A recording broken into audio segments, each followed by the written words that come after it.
The Frankenstein's monster we know is nothing like the one in Mary Shelley's original book. Her monster is eloquent and vengeful, but the one immortalized on film by Boris Karloff in Universal's 1931 horror masterpiece is childlike in his demeanor. He's more Lenny from Of Mice and Men than violent killer.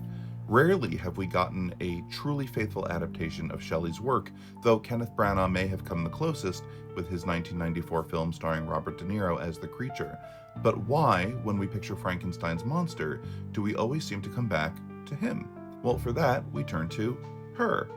This is Peggy Webling. She was a playwright, and it was her 1927 play, Frankenstein, An Adventure in the Macabre, that gave us the Frankenstein mythos we know today.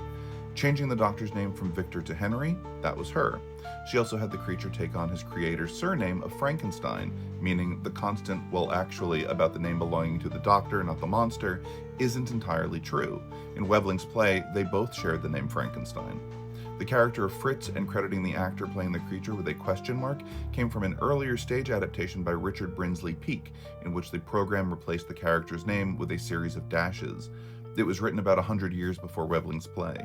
According to an essay written by her great-great-niece, Peggy Webling was born on New Year's Day in Westminster in 1871. She took to writing plays early on and became rather well known among other writers, eventually mingling in the same circles as author Lewis Carroll.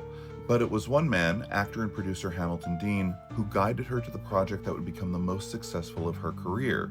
He'd already written his own show and believed an adaptation of Shelley's novel made for the stage would be a perfect complement. His play?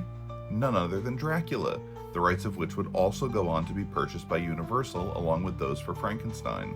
What Universal put on screen differs quite a bit from Webling's original show, but the core components are there. And so thanks to Peggy Webling, we have one of the most iconic horror villains ever committed to the big screen. And you can safely call him Frankenstein without fear of pedantry. As always, thank you for watching, and I'll see you next time in the lobby.